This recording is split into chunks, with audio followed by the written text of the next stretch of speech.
In January 2026, just 856 condos sold across the entire Greater Toronto area. That's a 26% drop from the year before, the steepest decline of any property type in the city. Active listings hit nearly 18,000 units, and right now there are over 263 active power of sale listings in Toronto alone, with banks and lenders moving fast to recover what they're owed. But here's the part most people don't know about. It's not just your mortgage lender who can force a sale of your condo. Your condo corporation can too. And in 2025 and 2026, with condo fees rising, reserve funds running dry, and special assessments hitting owners with bills of thousands of dollars, this is becoming a very real situation for a growing number of Canadians in Toronto, Vancouver, Calgary, and Montreal. Let's break down exactly how this works, what the numbers look like right now, and what you need to know to protect yourself. Most people who buy a condo think the only person who can take their home is their bank. That's not true. Under Ontario's Condominium Act, 1998, specifically Sections 85 and 86, a condo corporation has the automatic legal right to place a lien on your unit the moment you fall behind on maintenance fees. No court order needed, no warning. The lien exists the second you miss payment. Here's how the timeline works once you stop paying. The condo corporation can send you a notice of lien. If you don't pay within 10 days, they register a certificate of lien with the land registry office. That certificate covers everything: unpaid fees, interest, and all legal costs the corporation has racked up chasing you. Then, just 15 days after that registration, they can issue a notice of sale under lien. That kicks off the power of sale process. After that, there's a redemption period where you can still pay everything off and stop the process cold. But if you don't, the condo corporation can go to the Ontario Superior Court of Justice, get a judgment for possession of your unit, have you removed, and then sell it on the open market. They recover what they're owed from the sales proceeds. Whatever's left goes back to you within 90 days. This isn't some obscure legal loophole. This is the law, and condo lawyers across Ontario have reported that collection actions have increased significantly since interest rates started climbing in 2022. The exact numbers are hard to pin down because many cases settle before reaching court, but the direction is clear. In British Columbia, the rules are similar through strata legislation. In Quebec, condo syndicates, what they call condo corporations there, have their own enforcement mechanisms, and new rules under Bill 16, which came into force in August 2025, actually tightened up how syndicates must manage reserve funds and communicate financial risks to owners. The bottom line, your condo board has more legal power over your home than most owners realize. Here's where the current market makes this situation much more dangerous. Maintenance fees across Canada are rising fast. In Toronto, the average fee runs between 60 cents and $1 per square foot per month. On a 700 square foot unit, that's $420 to $700 every month, on top of your mortgage. And those numbers are going up. The City of Toronto's 2025 budget included a 3.5% water rate increase. The Ontario Energy Board reported hydro rates up 4.8% in late 2024. Those costs flow directly into your building's operating budget and then directly into your monthly fees. But the bigger bomb is what's called a special assessment. When a condo corporation's reserve fund doesn't have enough money to cover major repairs, think elevators, roofs, underground parking, plumbing, they hit every single owner with a one-time charge on top of their regular fees. Condo boards can do this without a vote from owners. That's legal under the Condominium Act. And right now, the Ontario Auditor General found that 69% of condo corporations in the province lacked adequate reserves. 69%. In British Columbia, Octo AI estimates that 135,000 condo owners are facing a special levy this year, averaging nearly $7,500 per unit. One condo community, a 40-year-old building, was hit with a special assessment of between $15,000 and $30,000 per unit, depending on unit size. Monthly fees were set to nearly triple. Up to 70% of owners were expected to move out within 6 months. The reserve fund shortfall? $17 million. Years of artificially low fees had quietly built up a financial hole that finally caved in.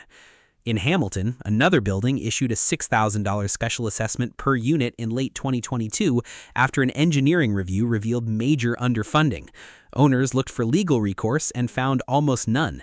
The board had followed every rule in the Condominium Act. Now layer this on top of a collapsing condo market. GTA condo prices fell 9.8% year over year as of January 2026. Vancouver condo benchmark prices dropped 6.8%. Calgary posted a 4.4% decline. If you bought at peak prices in 2021 or 2022, Treb data shows GTA condo prices have fallen nearly 30% region-wide from February 2022 to February 2026.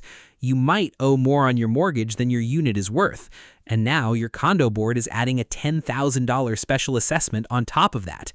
That's when people stop paying maintenance fees, and that's when the lien process kicks in. This situation is hitting condo investors especially hard.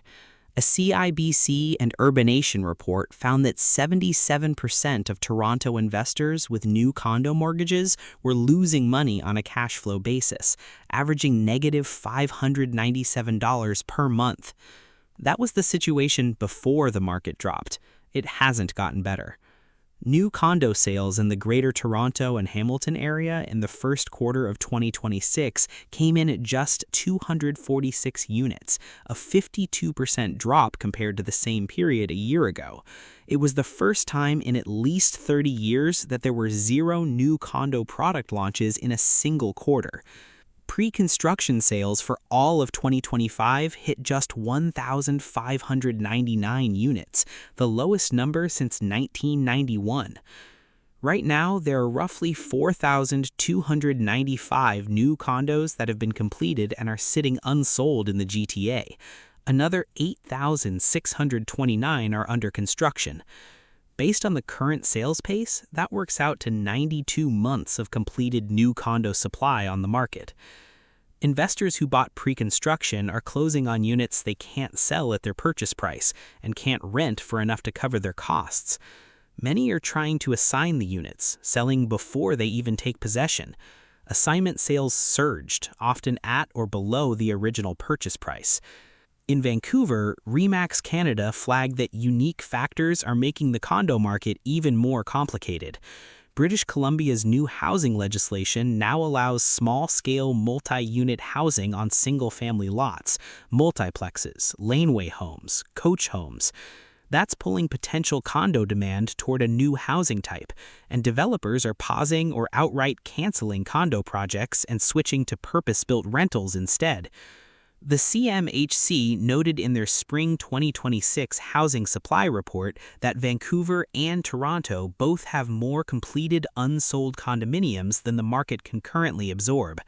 RE/MAX characterized 2026 as a transition year, not a turnaround.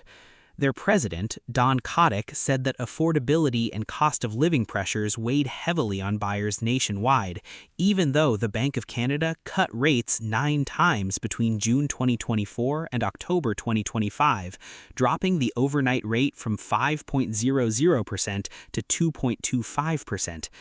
The best 5-year fixed rate today sits around 3.69%.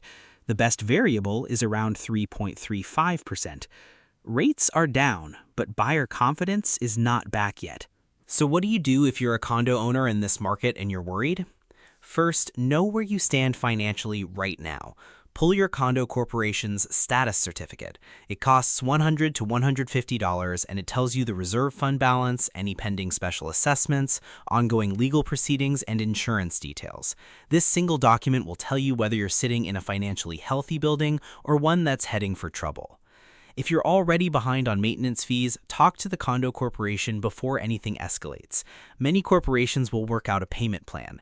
You can stop the lien process at any point by paying what you owe all the way up until the unit is actually sold. The moment you pay, the corporation must discharge the lien. If a special assessment lands in your mailbox, understand that you almost certainly have to pay it. Condo boards have the authority to levy it without a vote in most circumstances, but you can dispute a lien at the Condominium Authority Tribunal if the unpaid charges relate to certain jurisdictional matters.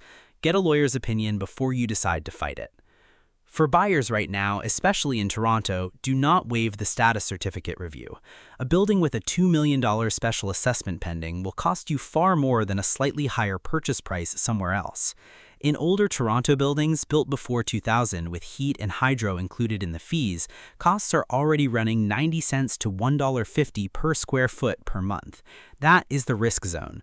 Newer buildings post-2020 start around 65 cents per square foot, but they have their own risks as reserve funds haven't been tested yet. In Montreal, things are slightly different.